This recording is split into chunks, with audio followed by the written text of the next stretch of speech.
Hello, we're at SMTAI in Chicago 2019. I'm joined by Eric Miller from Kyzen.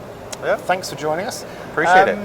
Now, we were talking a little while ago, you've got a few new things you're showing at the show, but give me a state of play of where Kyzen is. Well, we're in the cleaning business. We've been doing that for a long time, but earlier this year we launched our Aquanauts 4727, and it's been doing great, wonderful. It's really about 2.5, almost 3 years worth of development to get the product out, and it's meeting all the needs that we expected, and so that's nice. And our customers that have adopted it just have really, it answers the questions and the challenges they have. So that's going really well, and it was worth the effort. The good news is the view's been worth the climb for our customers. Because there's always challenges with cleaning, and so it's trying to adapt with as the challenges change. So, but that's been going really well and been good for us. So. Yeah. And the challenges keep mounting up, don't they? Things are changing all the time. And things are changing every day, and so we get to work with some of the leading customers in this industry and in the world for some of the things that are coming out, and so it's exciting to see what they're doing, and the challenges that they have. And so, but that just means we're always trying to hit a moving target. So I guess, Is there a bit where you have to listen to what the customers want and kind of predict what they need? That's always a bit of the challenge is kind of predicting where things are going or understanding the challenges. And the good news is the challenges don't really change. In terms of the specifics of what they are, but it doesn't mean that they're not challenges. As you kind of started off with, things are getting smaller. That just makes it a different challenge. But the compatibility and some of those things don't really change. They just become more sensitive. Yeah, and I guess also, I said it, like 2 or 3 years of work goes into a new product.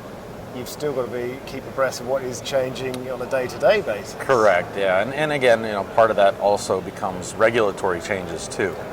Because again, at the end of the day, we're selling soaps and chemicals, and regulations around the world change. And so you got to keep abreast of those and what challenges that brings as well. I guess they could be some pretty big challenges as well. They can. I mean, we've always been in the environmentally friendly side of things. Yep. But again, regulations change and people's views of what is environmentally friendly and not also change. Yeah. So we have to adapt with that as well as the cleaning and compatibility challenges that come with cleaning. Yeah. So shows like this are good to see customers, obviously, new customers, hopefully.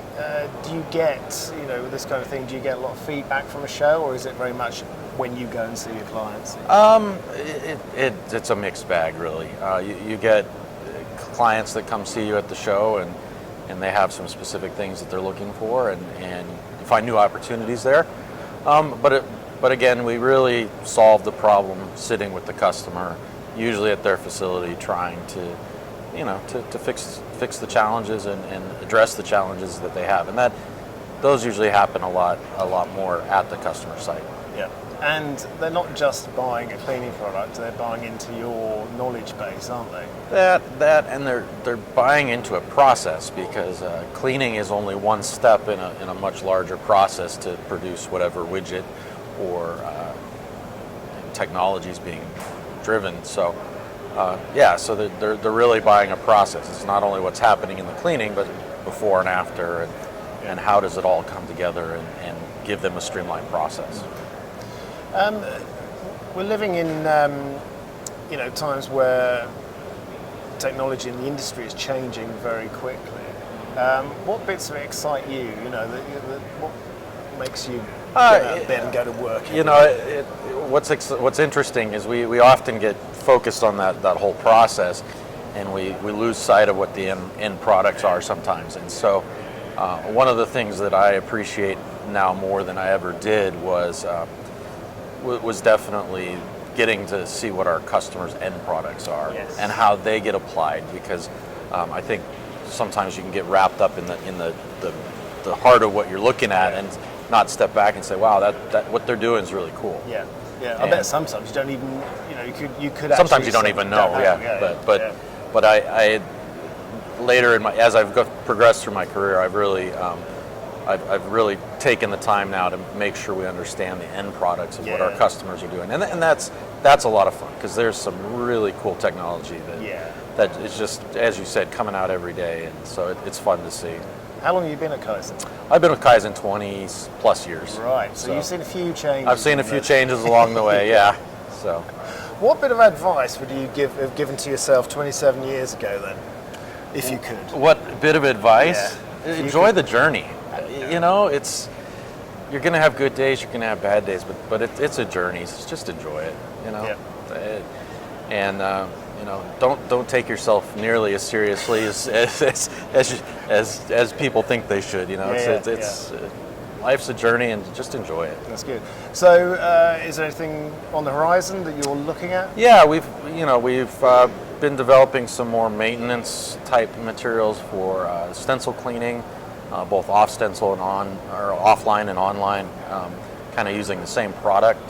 Again, water based as opposed to solvent based. So, again, that environmentally friendly, compatibility, all those things. But we're kind of going to release early next year kind of a suite of those products. So not just one, but a series of things addressing some of the challenges that have come through.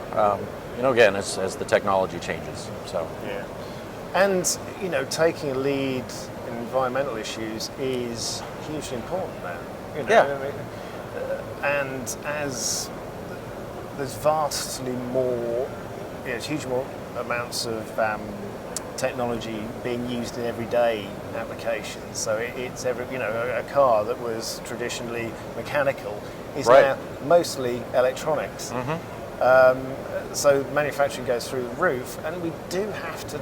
There's a burden of care for all the businesses involved in it, isn't there? And there's a burden of care locally, but also globally, right? You look at the amount of manufacturing that goes on outside of the U.S. or Western Europe, and again, the environmental impacts there are sometimes even more significant because the infrastructure is just not the same to deal with it. So yeah, I mean, you really do have to be a good steward of the environment. And so, I mean, how far ahead do you look? If you're factories that are in areas where water is in short supply and is expensive and complicated to get into a factory environment, do you then have to look at ways you can use less water in the process? Or go to a waterless process? There's those, but again, those have different challenges. So, it's a trade-off, and it's understanding, what's the best way to achieve that. And the good thing is with water, you can recycle water, you can reuse it. There may be some treatment that's required, but it's typically minimal. So again, water's one of the things we deal with, but air quality and all kinds of other things also come into the equation as well. So. Well, thanks for taking time to talk to us. That was my pleasure. Pleasure to talk to you. Yeah, thank you very much. Thank you.